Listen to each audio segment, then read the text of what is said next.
I'm in the piano and organ business. I said, how many mosques are there in the world? He said, millions and millions and millions of them. And I said, none of them have a piano. He said, no. Any of them have an organ? He said, no. Oh, man, I can get rich.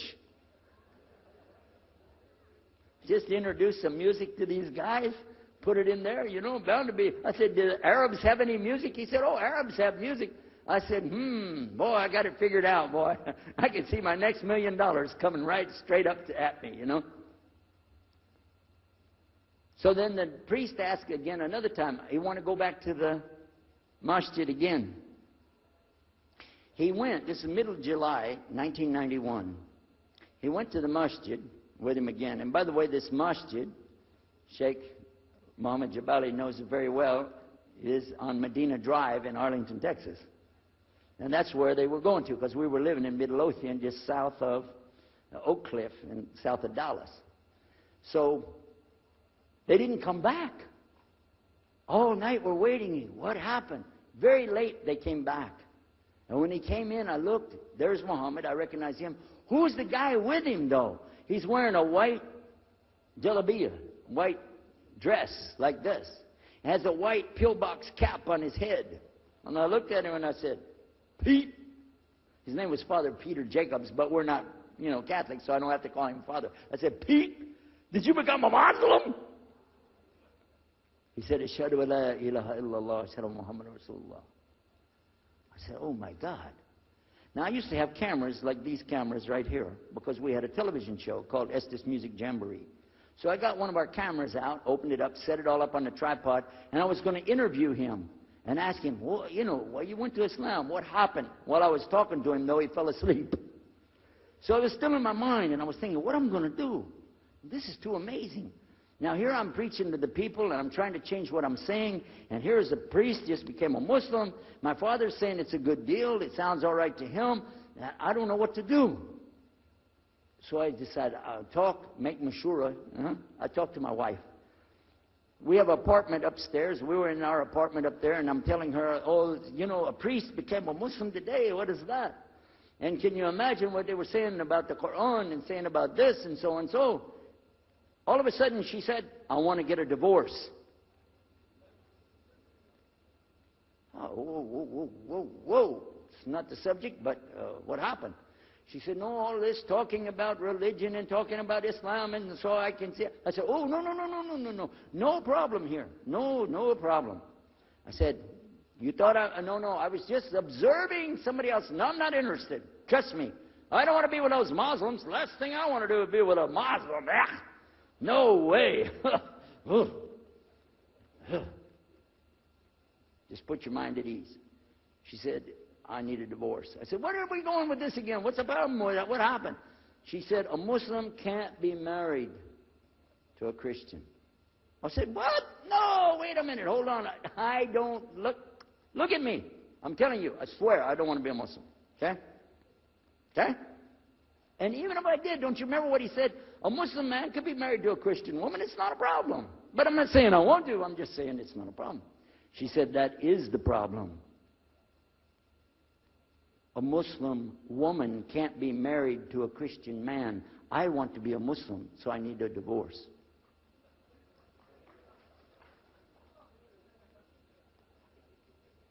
I'll never forget, I was sitting right on the edge of the bed, just sitting there, and I almost fell over.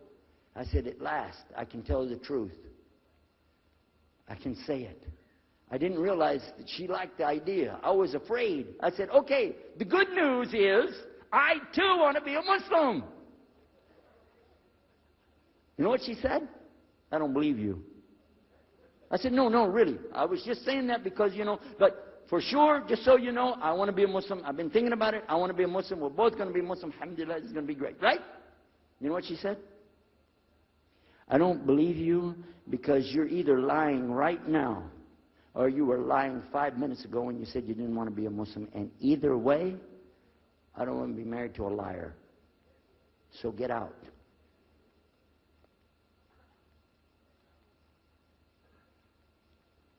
So I started leaving. I'm walking down the stairs of the apartment. I'm down to my father's part. I said, wait a minute. Where am I going to go? This is my father's house. I just got thrown off of my own property. What happened here? So I went to get to Muhammad, and I woke him up. I said, come, you and me, we got to talk. Come with me. And we went outside the house, and we walked those country roads in Midlothian, Texas, until the time for the dawn, the sun to come up at dawn. And all that time, I talked to him about what's it like to be a Muslim, how do you have to believe, what do you have to do. Let me hear all of it now, and no more playing a game. I'm not debating, I just want to know. Just tell me. Just tell me what's Islam. I need to know what I need to do. And he told me everything, and I realized this is it. I got to make a decision. This is a big deal, though. And he told me, okay, this is up to you. You have to go make a choice for yourself. I can't help you. I said, oh, my God.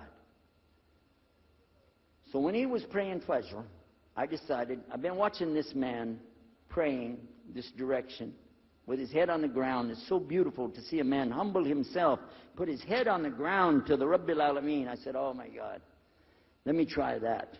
So I sneaked off somewhere where nobody could see me, illallah. And then I found a place, a board there, you know, and I bowed down on the ground, and I put my head down on the ground on that board there. And by the way, I'm pretty good at speaking, especially in prayers. I used to make so long a prayer, they wouldn't let me say the prayer at Thanksgiving because the food would be cold. Okay? So, but I put my head on the ground, and only these words came, no more words, just this. Oh God, guide me. That's it. And I was thinking, well, I got to say more than that. Nothing. Oh God, if you're there, guide me. That's it. After a while, I sat up and I looked around. There wasn't any fancy rainbow. It wasn't birds flying around. There was no big signs from above. There was no music, angels, harps, nothing like this. It was just a cloudy day in Texas. But inside, I could realize I had to make some changes. To me, that's what I need to do. There's the problem, it's inside of me. Within a few minutes, it became clear what I needed to do, and I had to develop an idea of how to pull this off. I talked to my wife, I talked to my father, I made a bath, and at 10 o'clock that morning in Midlothian, Texas, I went in front of this man named Muhammad and this new man named Yahya, who used to be the priest, and I said, Ashhadu an la ilaha illallah wa ashhadu anna Muhammad Rasulullah. Immediately after that, my wife did her shahada. Ashhadu an la ilaha illallah, ashhadu anna Muhammad Rasulullah. A few months later, my father did his shahada. Ashhadu an la ilaha illallah, ashhadu anna Muhammad Rasulullah. Step by step by step, we saw so many people enter into Islam. We wanted to tell the whole world what is Islam. We wanted everybody to know the real Islam. I said, how could this escape our knowledge? How could we not know about this great and wonderful thing called Islam? And it looks like all we got to do is just tell the people. I went to the imam of the masjid there, and I told him, let's tell the people. Then I found out something else about us as Muslims. And that's why we've got this convention here right now. This is why we have the exhibition. So you're going to use this week to learn how you can become, inshallah, the best Muslim you can be, and how you can show the real Islam to the people that are not Muslim. This is your duty. This is your duty. This is your language. This is your people. Just as it's my duty to give the message to my people and my language. And so the same way, it's your duty to give the message to your people. Allah will not ask you if they made shahada, but He will ask you if you delivered the message. Alhamdulillah, today, I can tell you with no doubt in my mind, we have seen thousands of people give shahada. Several hundred at a time. And I don't do it through debates. But I don't need to debate any Christian. I was a Christian. I am a Muslim. If you want, I can give you both sides. Easy. Okay? I'll play both parts. I'll be the Christian and tell you this, and then I'll be the Muslim and give the answer. And there won't be any argument.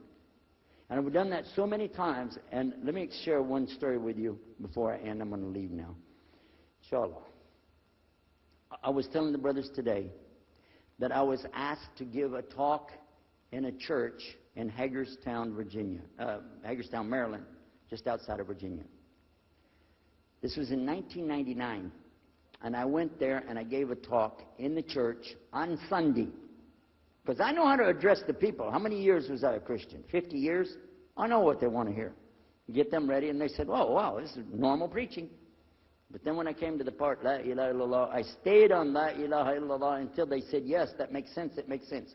There was one old lady that she was saying yes. Afterwards she said, "Yes, but I just don't want to do it the way you're telling me." Okay? But guess what else happened? 2 people did shahada right there. Hello? In the church. In front of their preacher. They said, "Yes, we agree. We like this. We want to know more.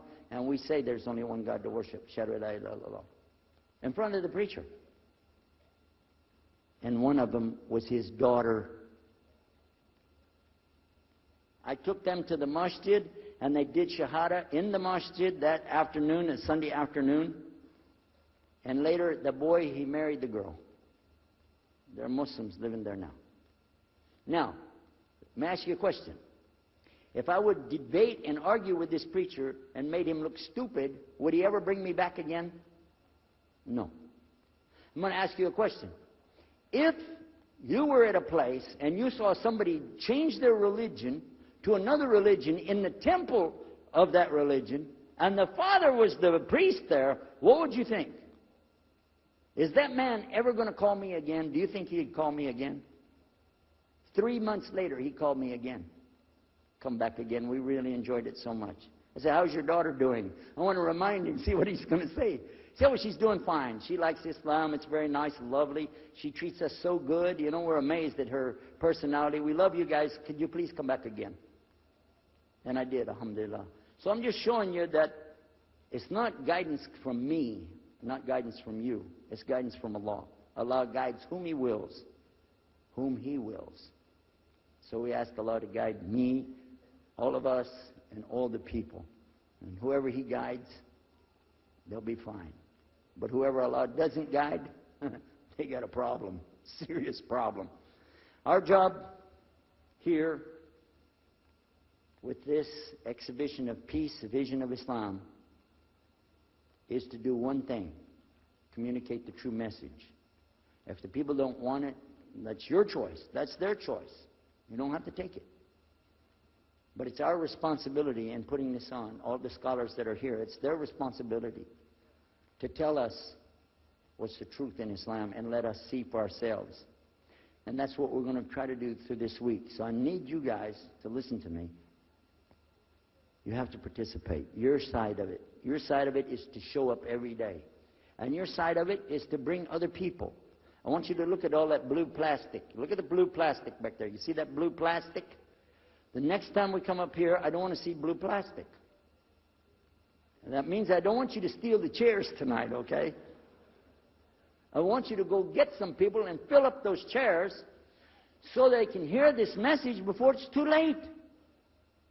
Because if that man from Cairo, Egypt, had not taken the time to spend 3 months of working slowly, carefully, nurturing myself, my wife, my father, my daughters. They also became Muslim, by the way. I forgot to mention that part.